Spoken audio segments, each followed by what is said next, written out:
Hello friends, A Defense of Poetry by P.B.Shelley. This is our 14th lecture. Today what we are going to see is the functions of the poetical faculty. The functions of the poetical faculty.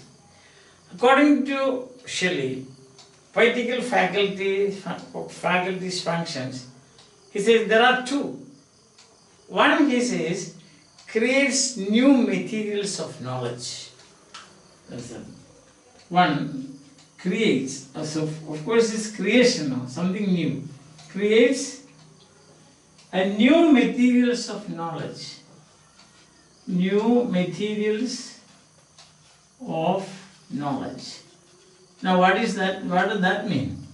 New materials means new knowledge. It gives you some additional information. New ideas is given. Example I will tell you, we can see now. Dante's Divine Comedy. Suppose Dante had not created the Divine Comedy, how would we know that there are three divisions like Inferno, Purgatorio and Paradiso? Some people might have read it in theology, but not in this way. There's heaven and hell. And here in this case, there is a poetic presentation, a poetic creation of that divine drama, we can say. That is, there are three places after death. Three is possible, we have scope, depends where we want. You have got a choice, you can select. You can copy and paste if you want to put it in that way. You can go to paradise, you can go to purgatory, you can go to inferno. Where do you want to go? See, that is new knowledge. Or suppose we take the portrait gallery of Chaucer. It's a new knowledge. You have, of course, there was that monastic satire. Just on the basis of that, or some imitation might have gone, some imitation means some plagiarism. Not exactly copying, but influence, you can say. Intertextuality, in a better way you can say. You might find it in Chaucer's portrait gallery, but you are getting a wonderful picture of a cross-section of the society of those days. So that is new knowledge. So it's new knowledge. Like that. When you read the history plays of Shakespeare, new knowledge. It was there in Holinshed or in Plutarch, but it has been created anew by Shakespeare's imagination. So poetry creates new materials of knowledge. Understand? Then secondly, connected to that, creates new power. Power. Creates power, so to say. How can poetry create power? The sword, as we have seen, words are mightier than the sword. Words, I am not quoting exactly that because that is the meaning of words are mightier than the sword. So then, for example, you say behind the scene of, we can see the French Revolution. There is the mighty words of poets. Rousseau in Social Contract declared, man, what did he say? He said that man is born free, but he is everywhere in chains. Oh, what a revelation. It's a common sense, but somebody had to put it in those words like this. Man is born free, but he is everywhere in chains. What a powerful word is it? Isn't it? Powerful, mightier than the sword. Voltaire behind it. Voltaire's writings. So always you will find all the revolutions, you can see, all those social turmoils, all the turbulence created in society, against existing traditions, century-old traditions, done by the spark of an idea. There was a spark, famous saying, no, an idea can change the world. That is the a company has taken the ideas and the ideas. It is the sales promotion motto of a company. Idea. I don't think it is now. It exists now. It has been merged with some other company, I think. Let's forget about that. So an idea can change the world. That's the point. So mighty, power. The poet's words are powerful. See, look at the Indian national struggle. There are poets behind it. Rabindranath Tagore, famous. So they create power. First, creates new materials of movement. Second means subdivision of this. That is power. See that? And now third, you can see Abraham Lincoln's words. Beautiful poetry. No? Democracy is of the people, for the people, by the people. That is poetry. It's not, or when he say the beginning of the Gettysburg speech, with malice towards none and charity towards all. This poetry gives power to the common man. It gives power to democracy. Listen, in the process of democratization, such poets have played key roles. That's what Shelley says, creates power. And of course, then third is, you can guess, pleasure. It creates pleasure. The materials created by poetry. That is arranged according to certain rhythm. There is an order. Meter is employed. Rhythm, meter, diction. Special ways of combining. As you can see, rain showered flowers to a skylark, Shelley himself.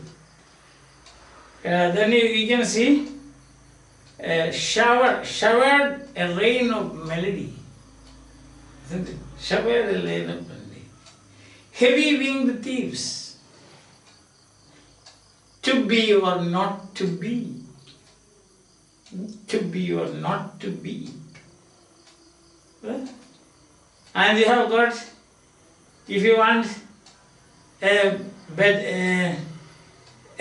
what do we say, imagination plus intelligence, you have got expressions like, or lines like, a thought which quartered had but one part wisdom and the other three parts covered. A thought which quartered had one part wisdom and the other three parts covered. Highly imaginative use of language. Shakespeare. Isn't it? Harmonious madness. And then, when we have shuffled off this mortal coil. Why? You know this famous song, no? Mera Jeevan Kora Kagaj Hai.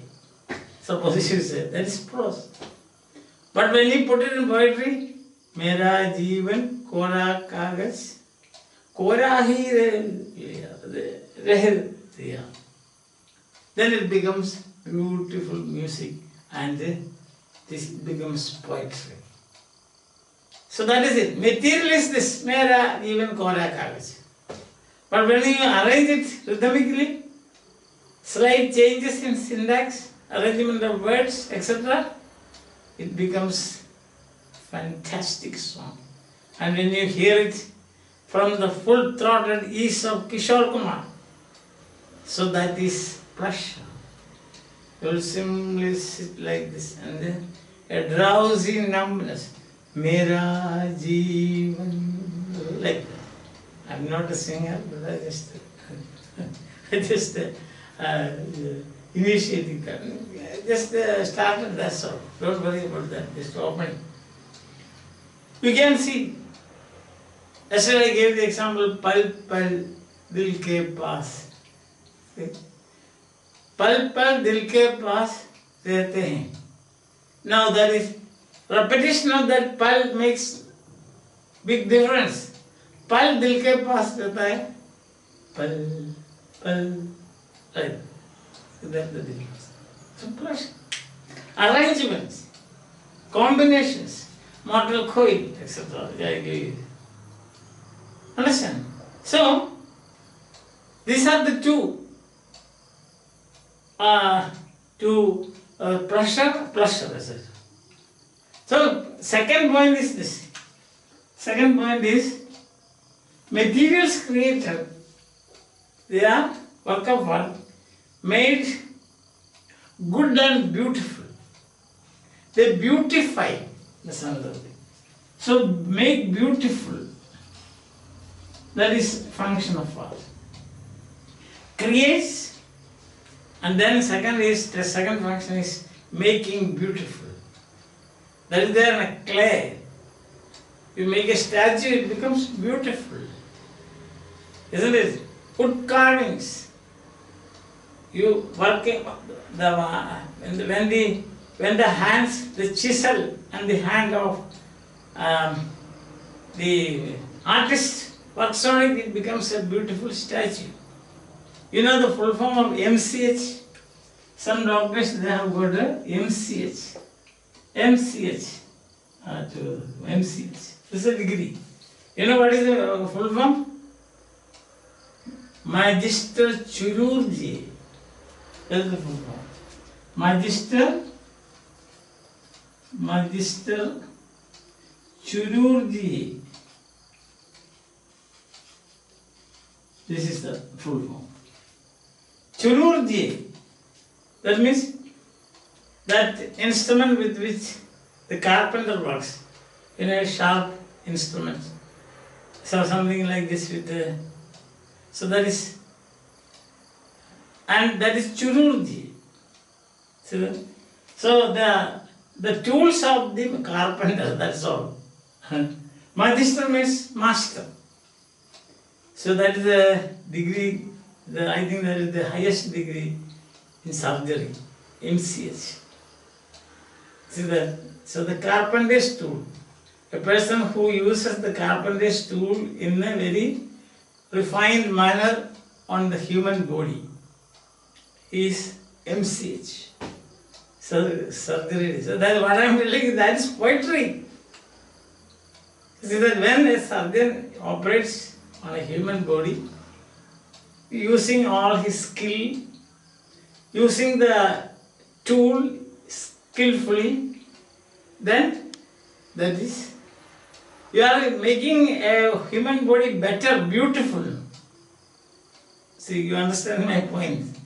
Although a little outside, you might think that is outside the context. What I am trying to tell you is that just as the carpenter uses the chisel, so here the surgeon uses the chisel to make a human body beautiful. So making the material beautiful is the function of a poet. So a surgeon is a poet, great poet. I hope you understand. So already, because you remember Shelley has said, no, all the kindred arts, architecture is poetry. Then statuary is poetry, painting is poetry, music is poetry. So I would say that this surgery is also poetry, because the surgeon uses his chisel so skillfully. So he gets the degree MCS, Magister Chirurgy. I understand that. So he's a poet in that. Yes, so here two functions of poetry. One creates new materials of knowledge, of power, or pressure. And then second is, all these materials he makes beautiful. All these materials he makes beautiful. That is by diction, by meter, by using meter, metrical language, by rhythm, by combining different combinations of words, putting them differently, and so on and so on. Then you must understand that Industrial Revolution and Philistinism and consumerism had gripped the society. At the time, that was the time of Industrial Revolution. So what happened is that all the creative faculties have been blighted. They have been blighted, and they are shrinking, he says. Therefore, poetry and poetic faculty have an absolute. The use of poetic faculty is absolutely necessary to save the world and bring the people's human minds back to the appreciation of beauty and poetry. Because poetry, of course, is beautiful, as we have seen that. So what has happened here is that there is Philistinism, materialism, consumerism, a blighted and smothered creativity. So it is high time that what is absolutely necessary, that we bring back the faculty of poetic creation into society. So the poets have got a good role here. So that, and after that, after poetic faculty, he goes on, in fact, repeating the same thing, but I would like to write all these, although they are overlapping, on the board here, so that you can also take this down. So we have seen that poetic faculty, functions of the poetic faculty two. One is to create new materials of knowledge, of power, of pleasure. Second is that the new materials are made beautiful and good. And then another point that Shelley has insisted, that consumerism,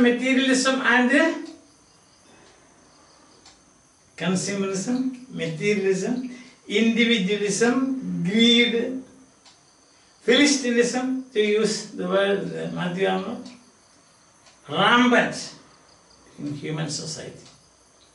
Therefore, it is high time, absolutely necessary, that should bring back.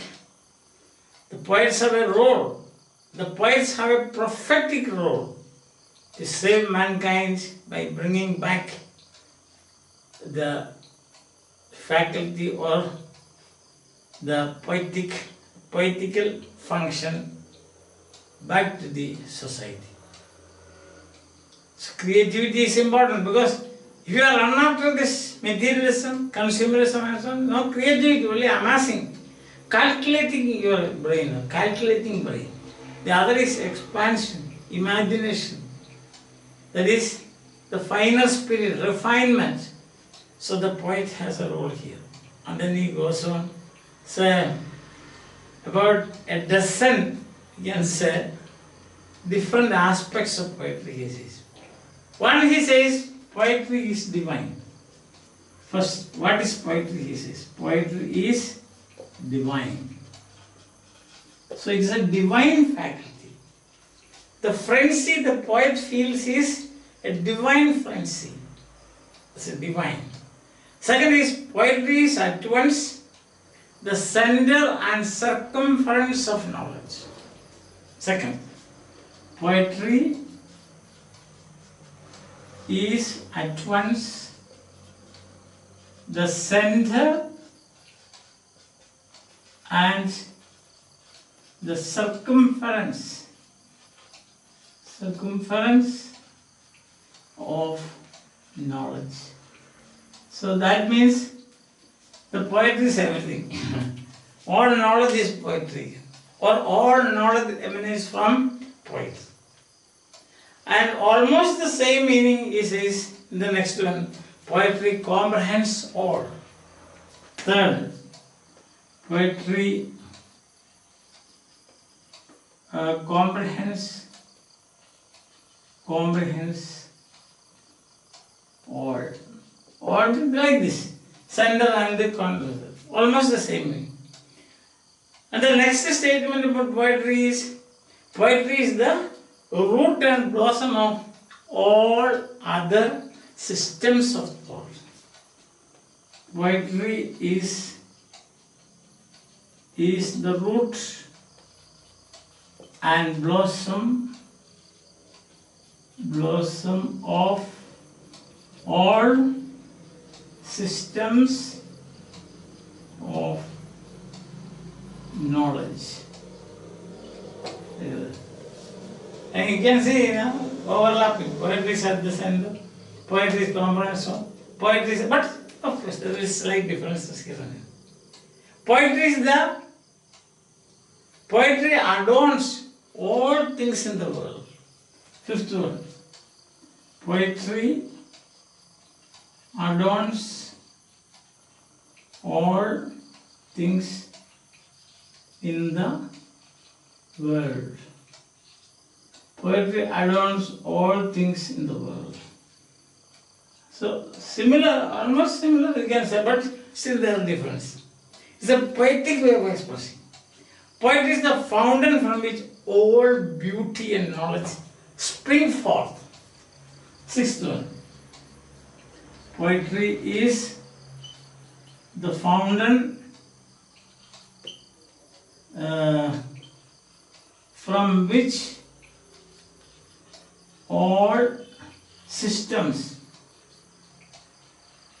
of thought spring forth. I think now this is clear to you. You have taken this down. 6.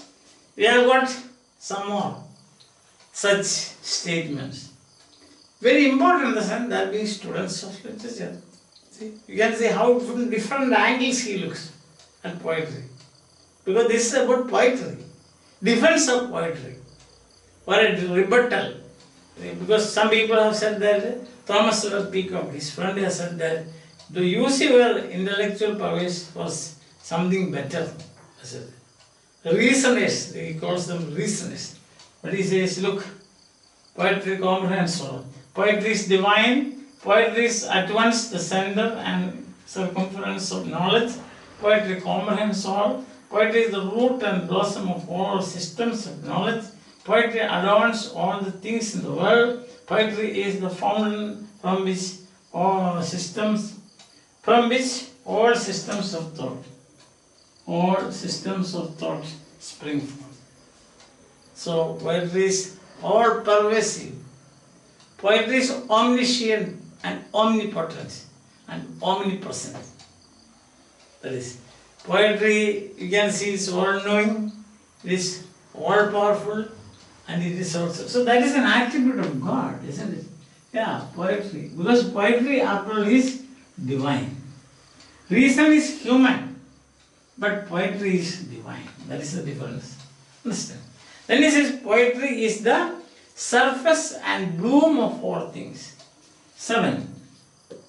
Poetry is the surface and bloom of all things. Similar statements, but different ways of phrasing. It is the order and color of prose. Poetry is the order and color of rose. Orders, A-D-O-U-R-C-O-L-O-U-R. That is American and the British spellings. Understand? Order and color of the rose. Poetry is the texture of the elements. Poetry is the texture of all the elements. 9. Poetry is the texture of all the elements. See, you like this now? The statements, one after another coming. Statements, one after another comes to you. See that? And suppose there was no poetry. What would have happened? If no poetry, what will happen? If no poetry, what will happen? Already we have seen somewhere, the world will become barren. Barren. That's the next aspect. If no poetry, what will happen? 1. The world, the world would become barren. Nothing will work. Desert, it will be a desert. And he says, the tree of life, says the tree of life will not be nourished. If no poetry, the tree of life would not be nourished. Tree of life. That is imagination. Tree of life is imagination.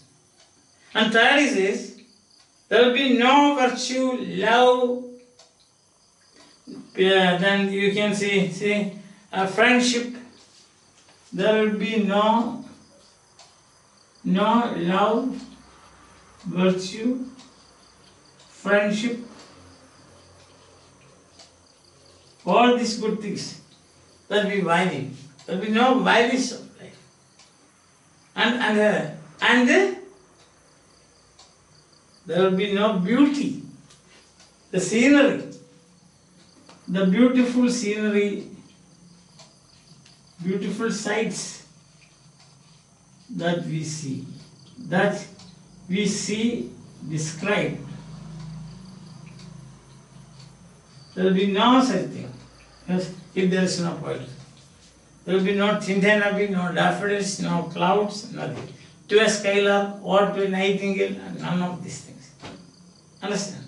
And then he says, the constellations of life in this world and beyond this world, you won't find if there is no poetry. That's most important. Constellations of life. Constellations of life. No constellations of life. This earth, this world, and beyond this world. Beyond, that is, when we will have shuffled up this mortal coin. Constellations of this world. As yesterday we saw now, if winter comes, shall spring be far behind. See, there is a constellation. Isn't it? And beyond that, when you see, there is something divine, life-giving, life of the soul. These things are sung by poets. They give hope, imagination. See, that hope is presented before us through the imaginative work of the poets. Isn't it? So there will be no consolation. So if no poetry, the world would be barren, there will be no tree of life, tree of life would not be nourished, there will be no love, no virtue. See that? Then you have got no friendship, no beautiful scenery as described by the poets, no consolations of life, and not only here on this side of the grave and beyond this. So now we know how important these poets. In fact, this part is the very, but we must say it is the center of this essay, we can say. So he says, What are the functions of poetry? Creates new materials, new knowledge, new power, and new power and new pleasure. The second function is that materials are made beautiful. Then, of course, he says, this is an age you have to pine for poets and poetry. See, that is a longing for, a craving for, not longing for, a better word would be craving for poetry, because the world has been, the society has been, the human mind has been blighted by or corrupted by the corrosive influence of consumerism, Philistinism, and the materialism. So as we can say, this is something like an epidemic. An epidemic. It has got the effect of an epidemic, a viral attack. So what is the antidote to this? That is poetry, imagination, and the expressions of great minds. And then he goes on to say what is meant by poetry. Poetry is divine, poetry the center and circumference of all knowledge, poetry comprehends everything, etc., etc. And then finally he says, if no poetry, no friendship, no love, no virtue, nothing of this. The tree of life will become dry, world will become barren, it will become a wasteland. So this, understand? So the importance of poetry, functions of poetry, and the importance of poetry, what is poetry, these are the things that we saw today. I hope this is, as it is a very important point that we have been discussing.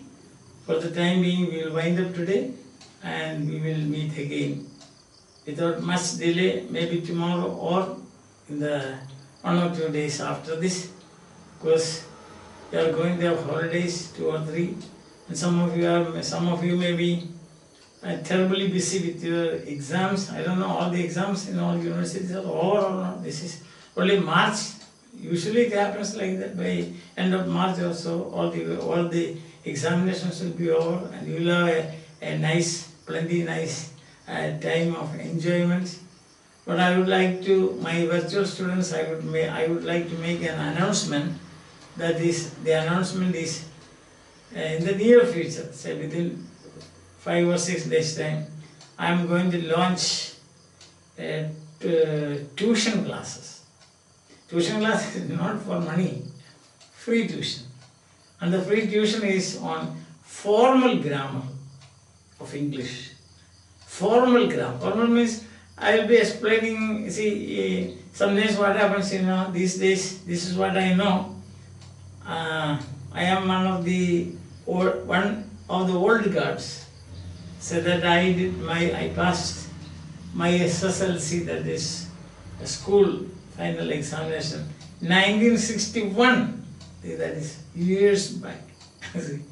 So we had been taught formal grammar. I had a wonderful teacher, his name was John Sir. So John Sir taught us English grammar, and these days I understand that in many places formal grammar is not taught. So I thought that as a supplement or a help to students, I would start a tuition class for formal grammar students, and then for students, and then that would be something like this, a simple way, in a very simple way. So starting right from articles to the college level grammar, that is your conditional clauses, your direct, indirect, active, passive, and all those things. No, that is, I plan to cover that. Already I have given you some lecture, posted some lectures on formal grammar, but that is not tuition. Means grammar classes are there, but not I haven't after giving the class, I haven't given any exercises to the students. So now this is it's a new approach. That means the one or two points will be explained, and then based on that there will be plenty of exercises, so that you become masters of formal grammar and get ready to teach the next generation of students. This is only one of the helps you should consider, as I always say, one of the supports. Understand? Not the whole thing, but I think that it will be useful to students. So within 10 or 15 days you can expect my classes one after another. I will be posting on YouTube for grammar tuition. This formal grammar tuition. That would be the title. That's what I think. Or sometimes if I get some suggestions from students like you, I may change the title, but what is there in a title? What is there in a name, as Shakespeare says? What is important is the content. So you wait for my tuition classes. If they are useful to you, you can also attend if you have got time, because it is a free. I am playing on a free platform, free. So you can, if you feel like, and if you think that it is going to be useful, of course you can also. So before that, I would suggest that you subscribe, so that when I post it, you get an alert on it. Yes. Hope that you are all cooperating with me. You are very good. I have got good support from the student community, and in fact great support, I should say. And I thank all of you for giving me the support. As I told you, this is a mission. I have taken this as a mission because I have got great love for English language. Not that I don't have love for my mother tongue. I have great English language and English literature, and also more than all this, I simply find great pleasure in teaching and teaching students, keeping contact with the students, and trying to clear their doubts and their.